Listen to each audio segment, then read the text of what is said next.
Hello and welcome to another show of Sama X Kouhai.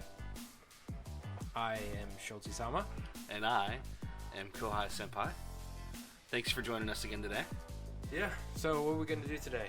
Well, we have actually a little bit of like off-topic, on-topic anime to discuss. So instead of just focusing on seasonal, what we wanted to do was share what we've been watching that's non-seasonal during the last season. You know, so any anime that we watched that wasn't current season, we kind of want to go over that stuff and maybe, you know, recommend each other some animes, and maybe bring up some older or classic ones to the viewers that they may not have considered or may not have even heard of yet. Yeah. Sound like a good plan? Sounds like a good plan. Fantastic. Who's starting? So I think this time we're going to get your recommendations. Okay. So, I guess if you wanted to start, you wanna go ahead and go for that first list of things that you've watched? Yeah. All right. Let's rock and roll. All right. Fantastic. All right. So, first one is Tokyo Ghoul. Yeah. Have you seen this at all? I have watched the first season. So there's 3 seasons? 4 seasons? Yeah. Which one? 4 seasons. 4 seasons of this show. So I'm like 3 seasons behind. Yeah. Yeah. And there's like, I think there's a movie and some OVAs, stuff like that. Maybe there isn't a movie, I'm not sure. Sounds like it's pretty popular if it's got this much, you know, media, this much data to it. You know? It's a good show. Yeah? It's a good show. So you know what it's about, right? Well, just to give you my take on the first season, there are, you know, ghouls and different various like underworld characters in Tokyo, obviously, and this one kid, you know, gets in. I think it's maybe a virus. It's been years ago since I watched it. It's a virus he gets infected with, and he starts becoming a ghoul himself. Yeah. Yeah. And well, no, kind of. Right. So that's where you know, it's not really a virus. So what ends up happening is one of this girl he ends up meeting at like a coffee shop, which happened to be the coffee shop that a lot of it takes place in. Mm-hmm. She ends up asking him to walk him home, and turns out to be a ghoul. So she tries to eat him. Oh. And then something happens where like an accident or something, and these metal beams fall down on top of her and pretty much kills her, right? And he's like majorly injured as well. And then so he gets taken to the hospital, and turns out that the doctor that did surgery on him actually used organs from the girl who's the ghoul. So he had transplanted them in, yeah. So he had a ghoul transplant. So pretty much made him a half ghoul, half human. Okay. Okay. The blood and gore in this show, from what I remember, is pretty on point. Oh yeah. You know, they don't hold anything back. Oh yeah. So really, the first season pretty much just kind of established a lot of the characters. Really, yeah. And not a whole lot happens. Like the climax of the season actually happens like at the very end. Yeah. When his hair turns white. That's kind of what I remember as far as a lot of the show. Or I watched the entire first season. A lot of it was his angst over what he was becoming and him struggling with it. Yeah, and I'm like, you know, it finally got good at the last like 2 episodes with the torture and everything. And the torture was like difficult to watch. Yeah, it was pretty great actually. Like it was really well done, man. Yeah. And then he gets that quirk, the same quirk as the guy that tortured him. Mm-hmm. It is good, man. It is good. That character was actually really good. The guy that tortures him was really good. I also really like the female supporting character. Yeah. Yeah. What does she amazing. not? Does she come in later in the series after season 1 or? No, she was the short haired. She had short hair and she had hair over one of her eyes. Had like the one wing. I kind of remember that. Again, it's been years. Okay. And I think that the reason I didn't continue on was because how slow season 1 really was. Yeah. How does the pace? Does it stay the same kind of pace throughout the other seasons, or does it get faster or anything else? Like, how does it change? What a good-looking question. Without giving any kind of like spoilers, beyond what we've done for season 1, does it get more action packed? Does it get are there more uncomfortable scenes to watch as far as like torture and people being in pain, things of that nature? Yes. So in the second season, it focuses a lot on his change, and then him trying to find himself. Not really find himself, but like kind of so there's this battle that goes on, and it actually goes on within himself throughout the entire length of the show, where it's the battle between the ghoul part of him and the human part of him, right? Okay. And after the whole torturing fiasco, the ghoul part kind of starts taking over, which is why his hair turns white, right? Okay. And it's actually interesting because his hair turning colors is actually very metaphorical. Does it is it kind of like Dragon Ball Z, where like his hair would turn color as he changes and powers up, or does it stay white for the entirety? No, so in the second season his hair is white, right? Mm-hmm. And this is where he's mostly ghoul. He's fighting with other ghouls. There's this huge battle that happens. There's a ton of battles that happen actually. And then in the third season. Okay, so let me finish this. So there's this big climactic scene at the very end. The relationship between him and the female actor, the female supporting character. What was her name? Oh, I don't remember her name. Anyways, it starts getting strained, and he kind of starts pushing her away.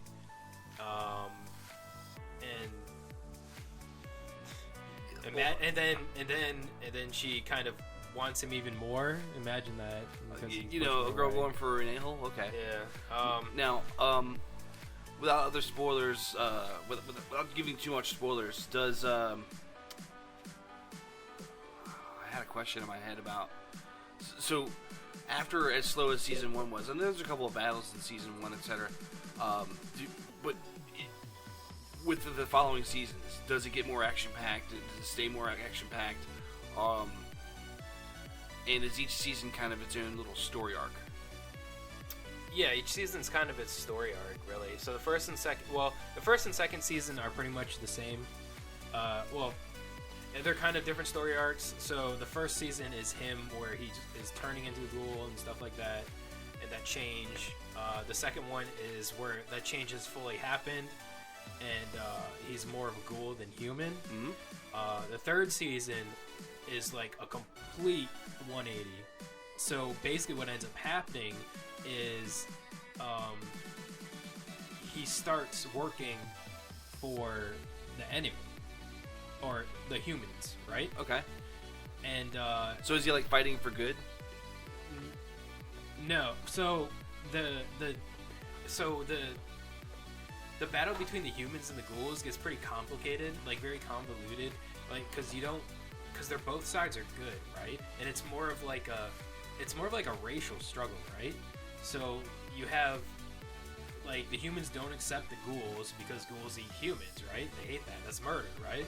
You would think so. Yeah. And there are bad ghouls that do that because they enjoy it, right? Mm-hmm. Like the guy that tortured him.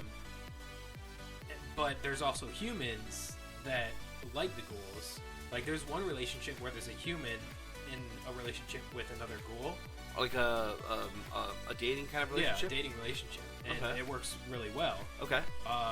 It actually gets to a point where she offers some of herself in order to heal the guy, because that's how ghouls regenerate, is through human flesh and stuff like that. Yeah. And so there's always that in the back. Like that's the main story, right? In season 3, I'm guessing. In all of the seasons, throughout the entire the conflict series. between humanity and the that ghouls. Conflict is ongoing, and there's good and bad on both sides. And in season 3, he ends up working with the humans, like the police force or whatever. And he actually loses his memories before then, and his hair turns like back to like black kind of, and then it has a streak of white. Or no. It's he has black hair on top, and then it like comes out to like white, right? Really? So it's like him growing. His human side is getting more and more, and the white is starting to disappear as his hair gets longer, right? Okay.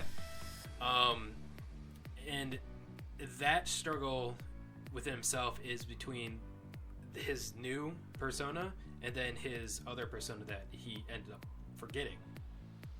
Okay, so like he's getting a battle. Memories. He's getting a battle in between himself from basically his human side and his human life that he had versus the ghoul side of him, which can take control. Well, the third one, it gets a little more complicated than that because it's more of his past memories that he forgot are struggling to reappear, and he doesn't remember them. Oh, okay. And so there are points where like he has these flashbacks, and he starts remembering bits and pieces, right?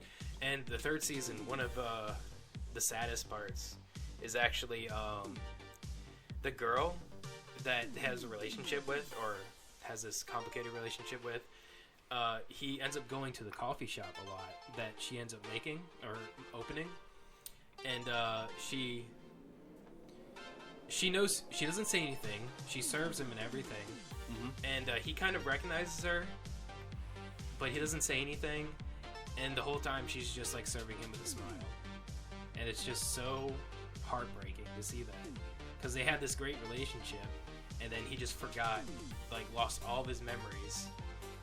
Man, sounds like a very complex show, and it also sounds like I think for me it sounds more interesting than I assumed it would be based on what the first season was. Yeah. So I think I am actually going to pick this one up. So like and continue to watch. And the feelings are so strong there, where like after that first time seeing her, he ends up leaving and he starts crying and he doesn't know why. Like, it's pretty intense. So he kind of has like a subconscious memory of her. Yeah. That's wild, man.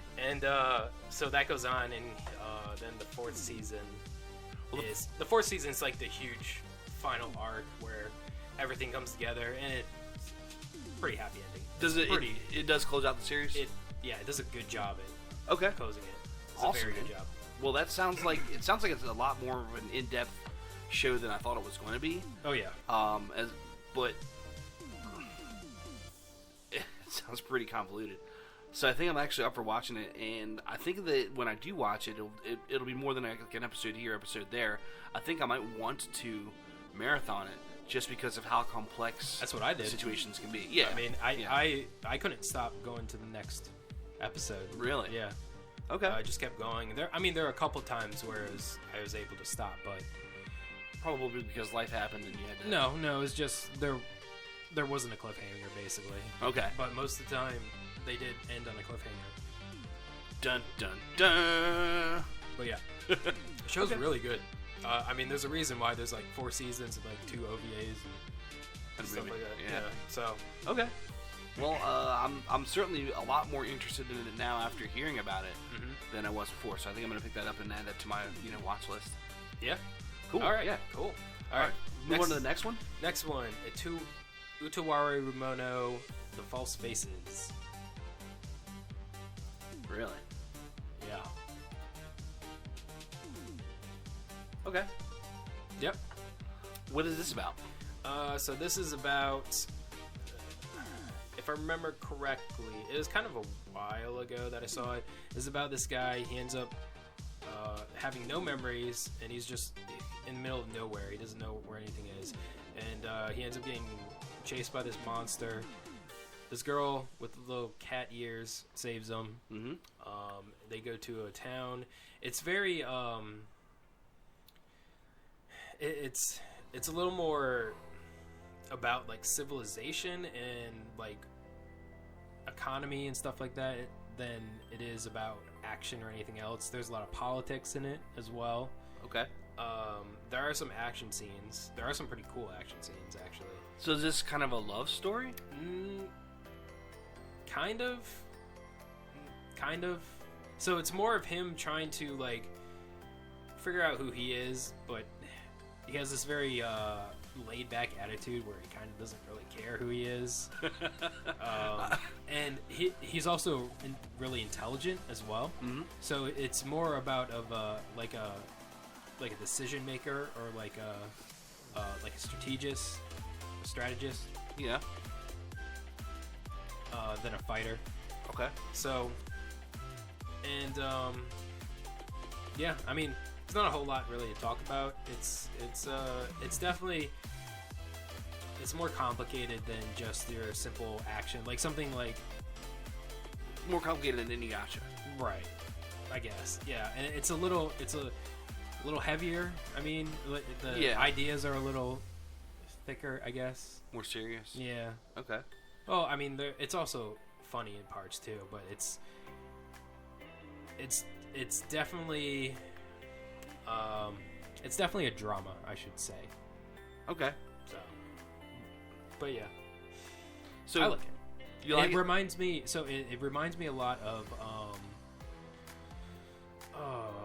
Spice and Wolf. Okay. Yeah. Have you? So does it is it one of these kind of shows that makes you think, or makes you imagine what you might do in a similar situation? What do you mean? So say for example, you growing up in the times that you have, like, do you identify with the main male character as far as, he makes similar decisions in the situation that you think you might make? No, not really. Really? Okay. It's just different, which is probably why I like it. And also, it does kind of have a feeling. It feels a lot like Spice and Wolf, which is one of my favorites, because it's not really about the action or anything. It's more about like the strategy and like economy and stuff like that. Like the merchants selling things and getting better prices and tricking people, I guess, making smart moves. Okay. Kind of thing. Okay. How would you compare it to that as far as, like, you say it's about making smart moves and economics, civilization management, etc. Politics. Would you compare it to like a real-time strategy game that's being played out? Like, could it be like a storyline from that? Kind of. Yeah. Okay. So there's lots of complex things that play together, and it's all about the management of those. It's all internal too. It all happens in like the city. Okay. Or different towns. Okay. But yeah. Cool. Mhm. All right. Let's move on to the next one. Kakiguri. This show is absolutely amazing. I gotta be honest with you. You've told me, about the show when it was current season, like when the second season came out. Yeah. And I added it to my watch list. I haven't actually gotten around to it yet, just because there's so many things on my watch list that I've been getting to. However, when we were going through and picking out, the icon, the picture that we wanted to have display, some of the looks on these girls' faces makes it seem like their attitudes are just so interesting. Yeah. No, yeah, that's a big thing about this show is so do you remember Prison School and some of the faces that they made? It's similar. I actually rewatched Prison School a couple weeks ago. Yeah. So it's similar in that sense, or in that animation, where you get that serious look all of a sudden, like Yandere? Different shading kind of thing. It's more of like a euphoric look in this one. Right. Okay. Like I'm like a I own you kind of. Yeah, there's some of that, but there's also more like she's climaxing because of the gambling. So basically, the main character, she gets off on gambling and like taking huge risks. Right. So what's the premise of the like, what's the setup? So it's about, this girl enters this school, and the school is basically like your grades and all that stuff doesn't matter. All that matters is how much money you have and the money you make from gambling and how many times you've won at gambling. So there's like different kinds of gambling. There's like cards, there's like made up games that have gambles in it and stuff like that. and she's really good at it. Mm-hmm. And she's so good at it, but she has such a problem, like a gambling problem, that she keeps doing it because she wants to have that, to get that feeling of taking a huge risk and like either winning or losing. It doesn't matter to her As long as she has that risk. Yeah.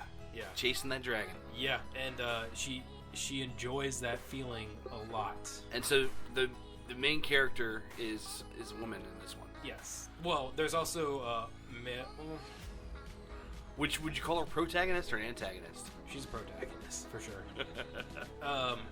And then there's a male character that kind of follows her around. He's kind of he's doing a lot of the commentating.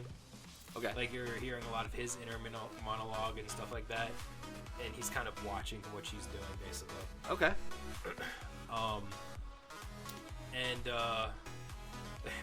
There's this one little arc where she ends up playing Russian roulette basically, and it gets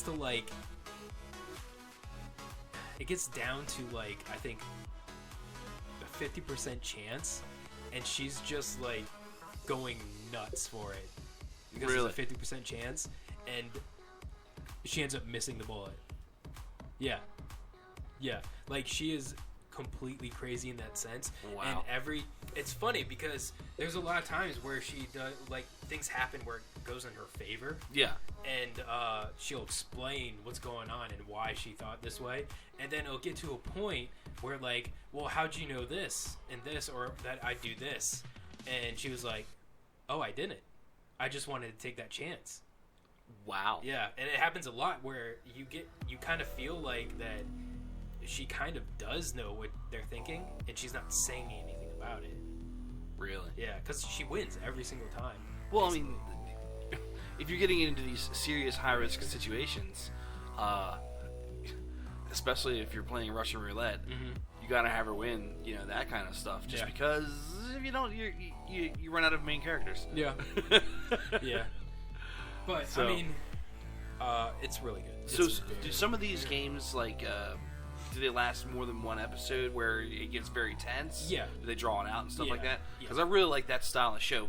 One show in particular that really drew out the tension, that it was an action show, but it was a lot slower paced because of how they drew out the tension, that I really liked was Hunter x Hunter. Yeah. Well, another thing is these gambling games, they're not normal gambling games, right? They're kind of, they basically make up games for the show. And it has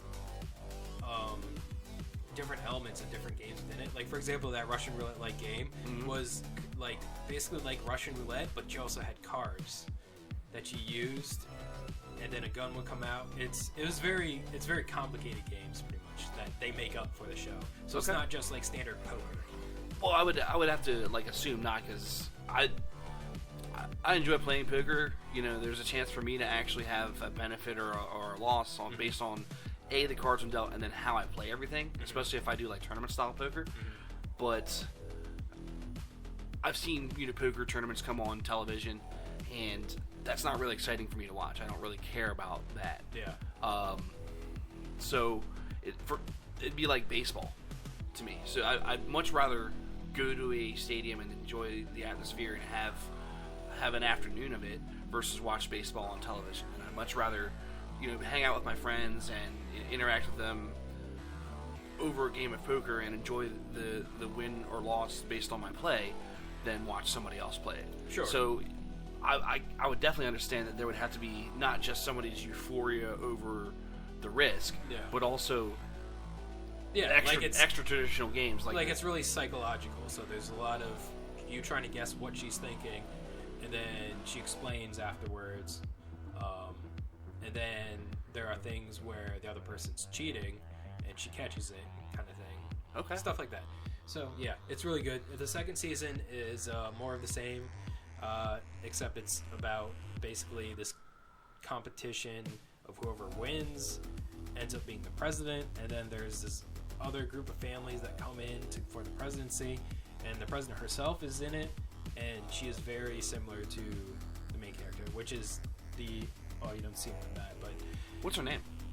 The president? No, the main character. Jabami. Jabami. Yumiko Jabami. Is this a...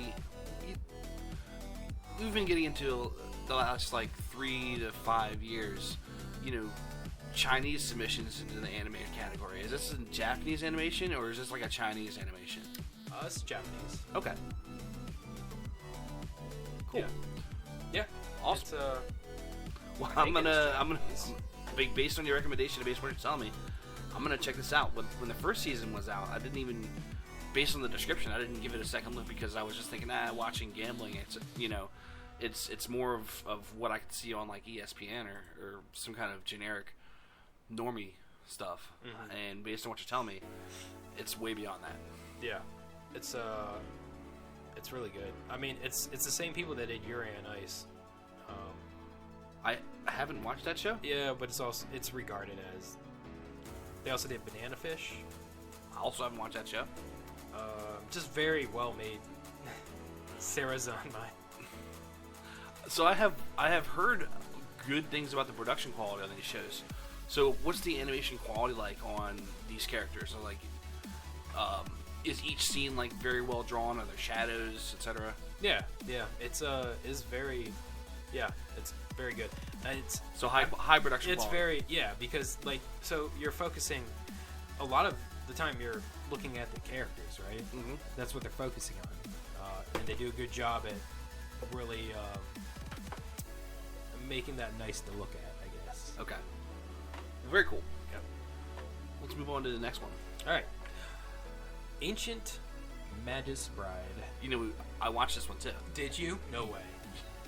Wow. Yeah. What a surprise. I think this was featured in like, one of those Crunchyroll award things, and so I wound up watching it after the fact. Oh, I see.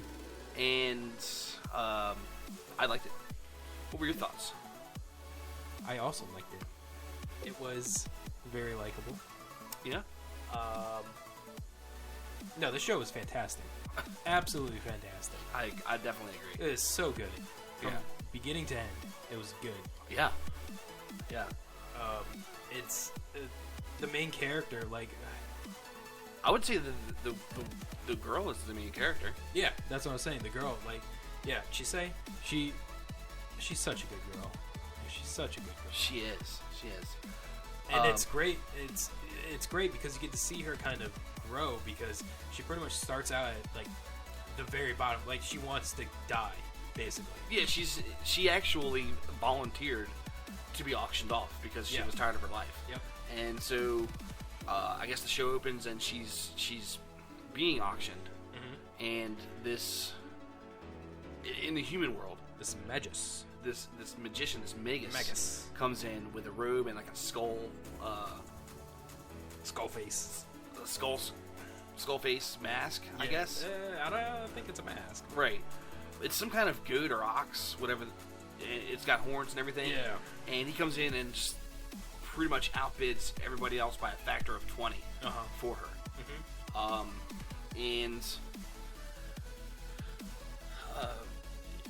it's definitely an odd case where he comes in and he wants her to be his bride, but she's also got some magic power attributes to her. Yeah, basically makes her like really powerful, but it also taxes her body. Her power can destroy her body. Yeah, pretty easily. Yeah. And he takes her to his home in the English countryside, and she starts Very quaint. What's that? Very quaint home. It is a quaint home. It is. It's nice though. It is nice. So she can see the fairies and different spirits, and she's been able to see these things all of her life. Yeah, which is part of her. Part of what her depression was. Yeah. And or the cause of. We see later on in the series about why she's as depressed as she is with the story with her parents. Yeah. But so she gets bought / adopted / brought home by this mage. Yeah, he betroths her. Says, I want you to be my bride, and he starts introducing her to the world of magic. Yeah. And the one great thing is the reason he ends up buying her to be his bride is because he wants to learn more about being human. Right. And so he found somebody who already had a feet in both worlds. Right. And the funny thing is she's also trying to learn to feel things. What it is to be alive. Well, they say like being selfish. Like she has a problem with accepting things from other people, and so she's learning to basically accept these things and kind of be selfish, but in a good way, right? Well, she's never really had that opportunity early in her life. Yeah, you know, she had a really hard, really rough. And she's learning to think about herself, right? And think about her own safety and her own well-being. Right. And he's learning to be more human, to like how to care for somebody or something else. Like what certain feelings are, because he doesn't really emote that. Well, he's never had an opportunity to experience that. Yeah, we actually see some cutbacks to his earlier days as well, back when he was smaller. So they travel to the land of the last valley where there are the last dragons on Earth, and she has some pretty cool experiences with the dragons. She meets the fairy queens, and it's really cool for me to hear some of these old words that don't really pop up anymore. You have Oberon, you have Tir na Nog, you have Spriggan, and like the words are old enough that like I have a sense of familiarity when I hear them, but to see them put in context of actual characters that are interacting with one another in their traditional roles, to me is exciting. And also back in the day, I played that Fable game, and you had the homeland of Albion, and through this series, I learned that the old word for England before it was England, was Albion. So it's pretty cool to get some of that European fantasy lore involved in it. Obviously, it's a Japanese take on it, but it's actually some of the better European lore that I've seen, even from Europeans, because it's not all Hollywooded up. They're trying to be, through a Japanese lens, as pure to the European lore as they can. Yeah. So, one line especially that stands out to me was when they meet the Summer Queen of the Fairy, Titania. There is a Catholic or a Christian priest with them, and she when she comes out to meet the main character, and she does not like the Catholic priest. Yeah. Like at all. And then so she says some very firm words and wills him away. Yeah. Pretty much teleports him in the middle of the woods. Yeah. So it actually, that if there were fairies, if you believe in those things, or if you could believe in those things, the fairies' attitudes towards them being ancient, as far as like bound to the land of England before there was a religion such as Christianity even existing, that's very probable the attitude that they may have towards somebody who represents the other belief. Yep. And there is this underlying struggle between like that fantasy world and then the real human world. There is. I don't think it's so much an animosity in between the two. Like for the most part, humans don't know about or believe in that this world exists. Yeah. But as humans, the population grows and they encroach upon more and more territory, those of the other world have less and less space to live. Yeah, and they start fighting back in a sense. A little in their own ways, yeah. Now, the story is pretty complex. I think it's a 24 episode show. Yep. So there are a lot of different characters that they bring up. They bring up the fairy, the Lianachid. She's the fairy that got obsessed with the old man with the rose garden. Yeah. It's like a kind of like a vampire. Yeah, she's very vampy. So they bring up the Lianichi, they bring up dragons, and they also like the main villain throughout the series makes a few appearances before like the final climactic battle. It is actually one long contiguous story that you do need to watch the show in order, but it's not like something that you have to marathon. While there is a lot that happens, they stretch it out over 24 episodes, so it doesn't feel like it's rushed. Yeah. You know, and most of the characters that are recurring, they either have half a story or most of a story together, so that they can actually flesh it out. I'm glad that they were able to do this in a 24 episode series versus having to stuff it into a 12. Yeah. So. Yeah, it was a very good show. Yeah, highly recommend. Oh yeah, highly. Drama, romance. It's good stuff. Yeah, very good story. All right, next, Hina Matsuri, or Hina Festival. Yes. The show was hilarious. It was definitely mountains. It was absolutely hilarious. Why are mountains funny? What? Why are mountains funny? I don't know. Because they're hill areas. All right, so, so this show it's really weird. Basically, like this girl shows up in the middle of nowhere from like outer space in like a space pod or whatever. In the middle of a mid-level Yakuza thug's apartment. Yeah, and she ends up having like super psychic powers. Yeah. Super psychic powers. And he's like telling her to get out, and she starts wrecking his vase collection. Yeah. And so she ends up getting to stay, or else his vase collection becomes compromised. Into pieces. Yeah. Not like it stays safe anyway. Yeah, so it's kind of like he ends up like adopting her, really, right? Sending her to school and things of that nature. Yeah. And it was just a lot of funny. It's absolutely hilarious. Yeah. And then I kind of feel that he does a better job of being the main character than Hina does. Yeah. Yeah, he was a good main character. Hina's kind of a trash person. A little bit. Yeah. A little bit. I mean, she's lazy. She wrecks stuff. She doesn't clean. Mm-hmm. She doesn't really emote. She doesn't seem appreciative of anything. And as a matter of fact, she kind of bullies her way into most things. Yeah. Now, she does help him out when he's assigned a mission by his Yakuza bosses. Oh, yeah. And he ends up getting the credit for it. Yeah, and he gets a promotion, basically, for it. Yeah. Yeah, he does. Yeah. I would say... So I can't say she's all the way bad and all the way trash, but for the most part, I wouldn't want her around. Yeah. However... There is another character that I would like around. All the time. Anzu? Anzu.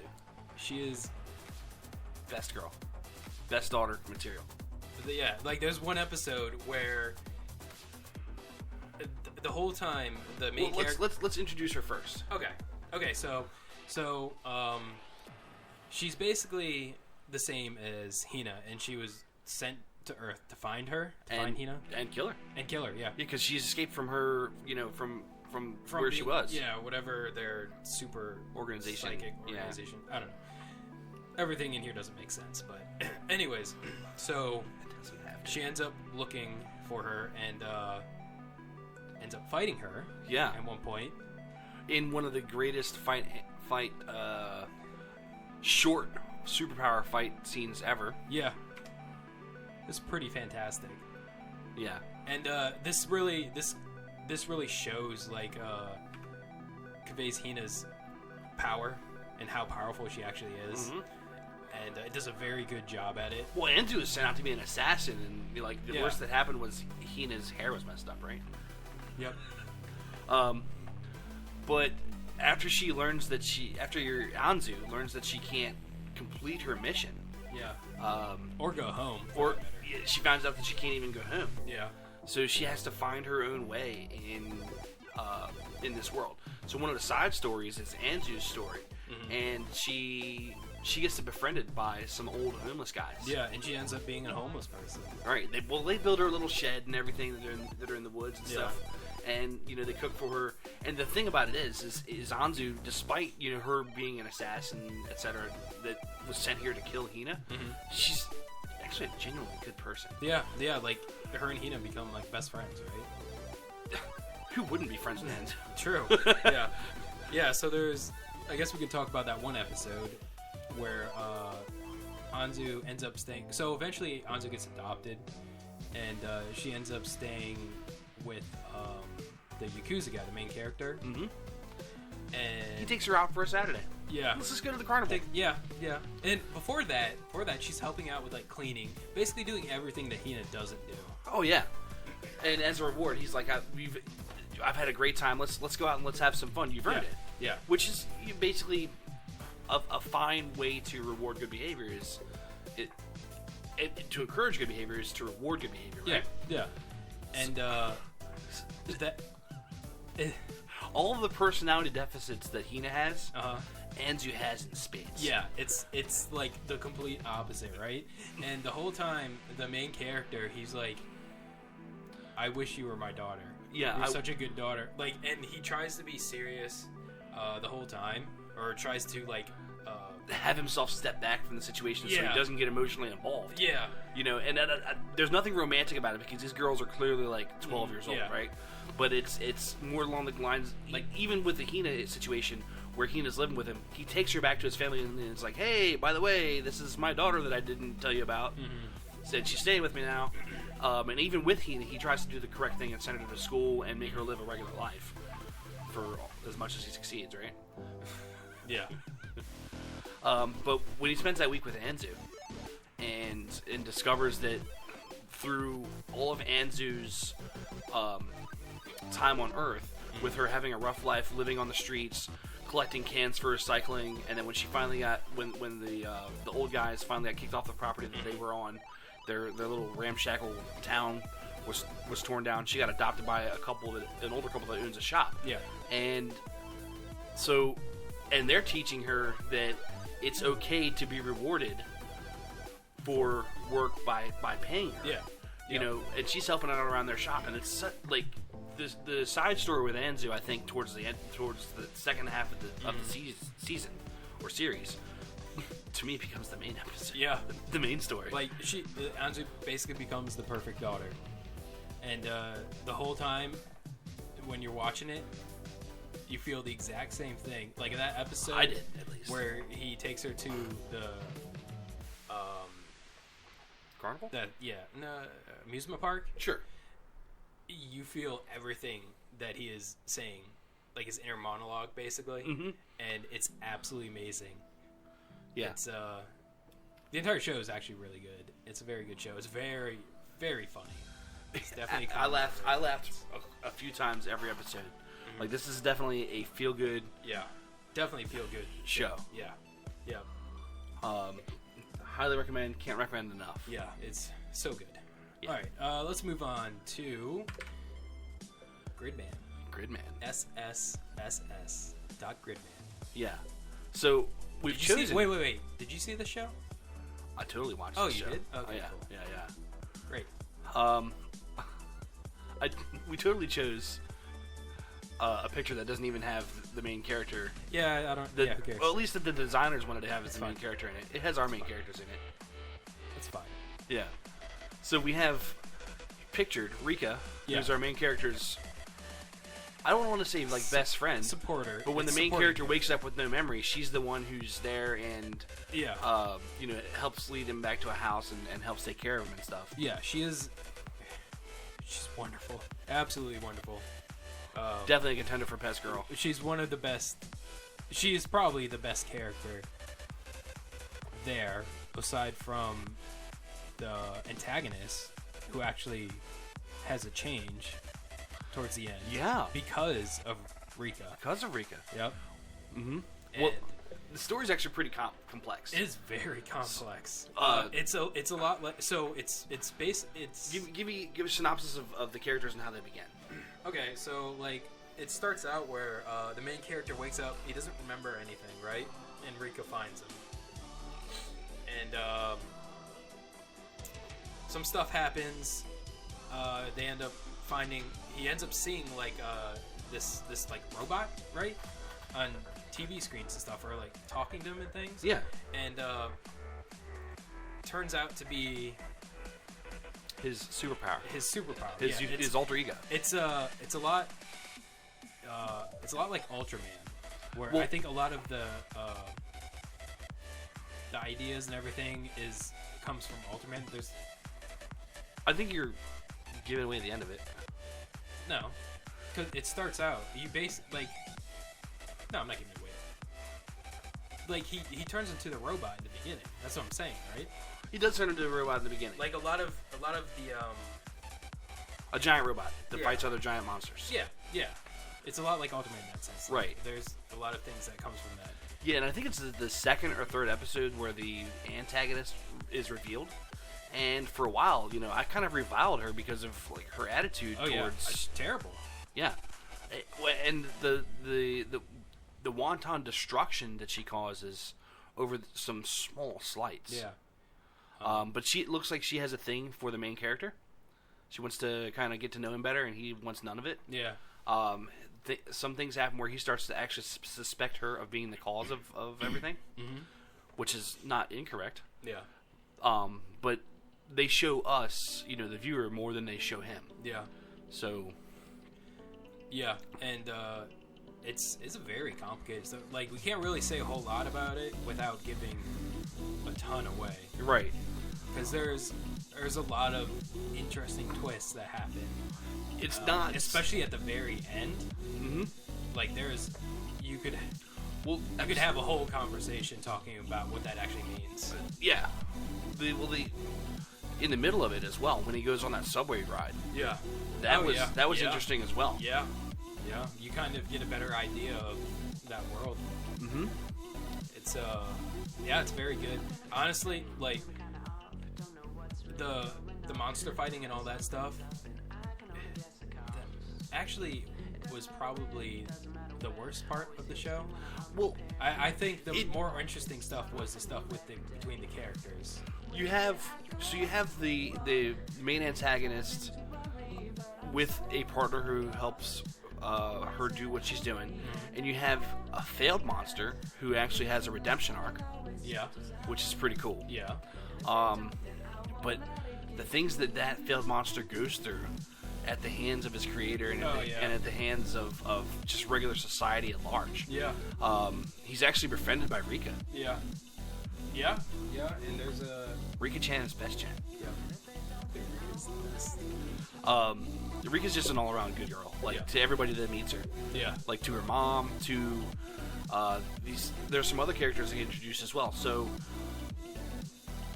when you in the first episode or two, you actually start seeing like a shady looking guy with bags under his eyes hanging around with a sword following the main character around. You mean the guy in the picture? The guy in the picture, yeah. Yeah. And you're like, what a creepy dude. And you kind of get an ominous sense that he's up to no good. Yeah. But come to find out, he's actually one of the main character's support pieces. Yeah.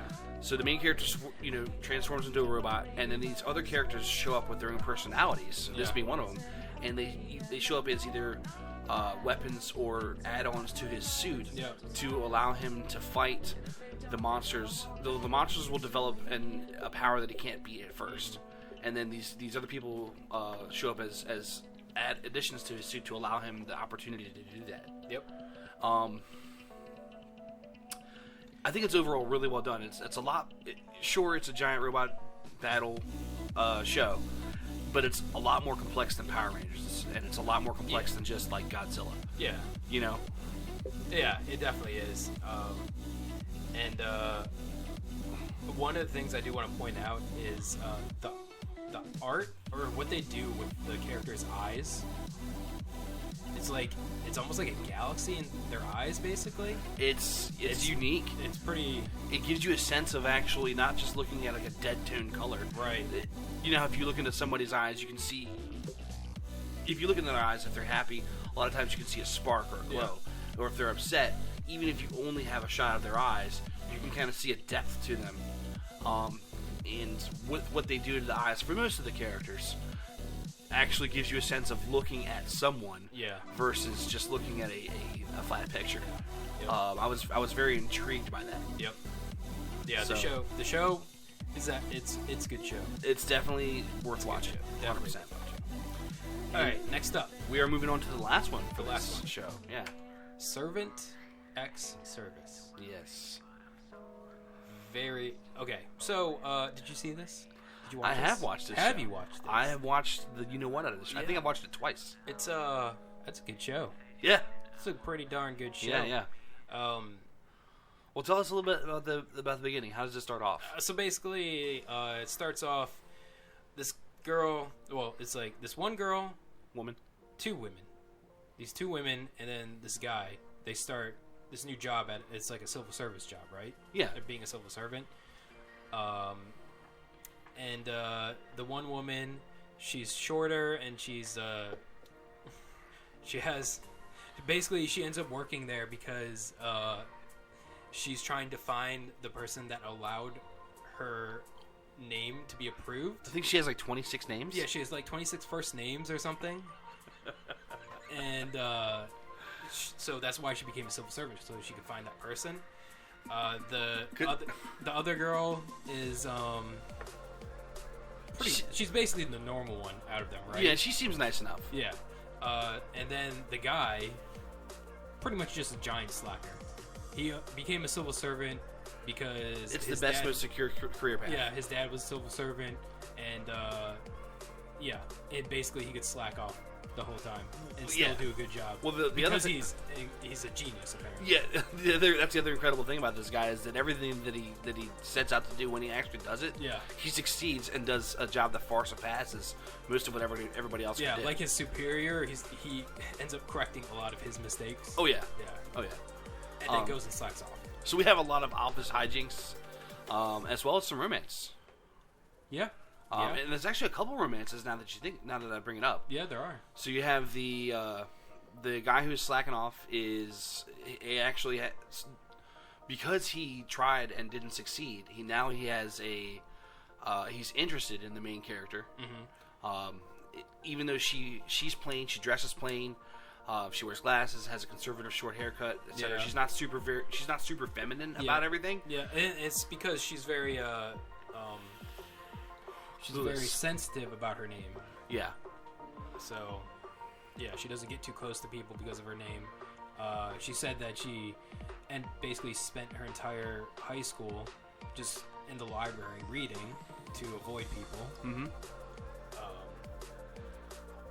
But yeah, and so she doesn't really have that human interaction. No, she's a little bit awkward. Yeah. She does well enough. She doesn't like go overboard and she isn't super offensive to anybody, which is something that you can run into with people that are socially inept. Yeah. So she's got some form of social acumen. Yeah. But you also have the other kind of romance where there's multiple actually. Yeah, there was somebody who was in Mr. Slacker's school who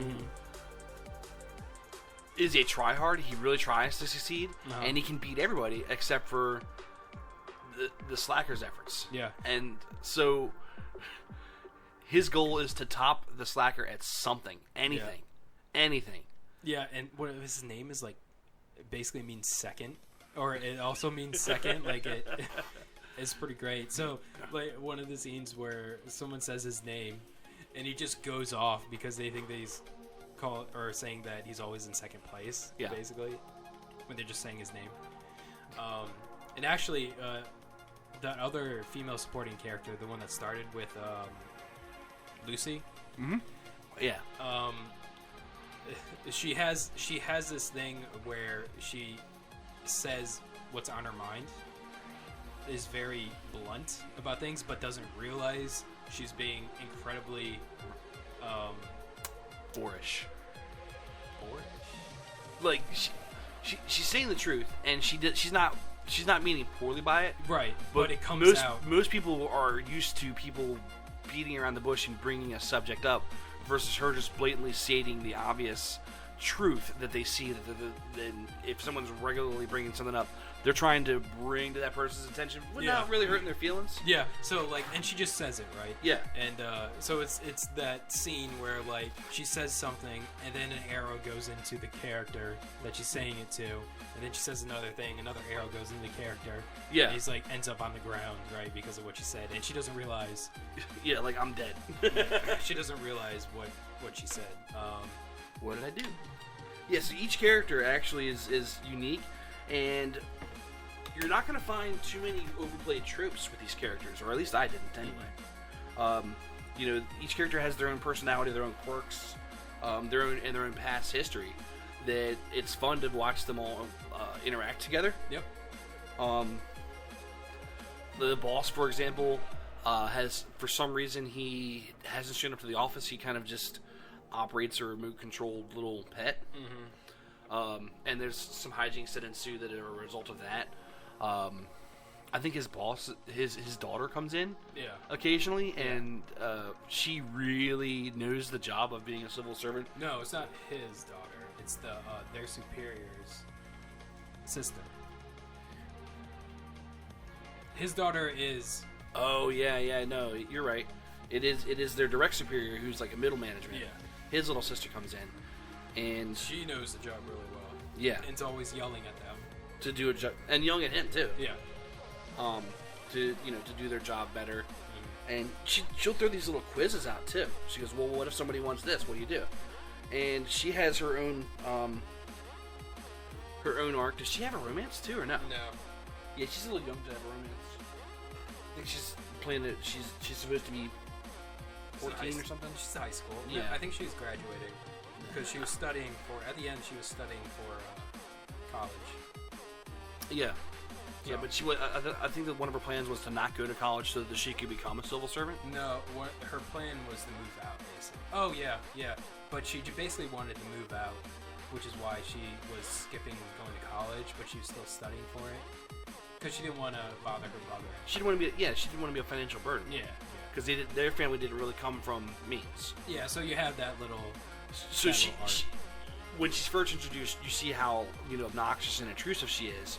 But over time, you also get to know a little bit more about her. There's some depth to her as far as what her motivations is for what she's doing, and you can kind of understand why she's doing what she's doing.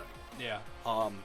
And so there's no character that shows up in the show that is just completely unlikable. And there's also no character that of any consequence that they don't go into some depth and some history on. Mm-hmm. Like every character has like a little bit of a growth arc. Yeah.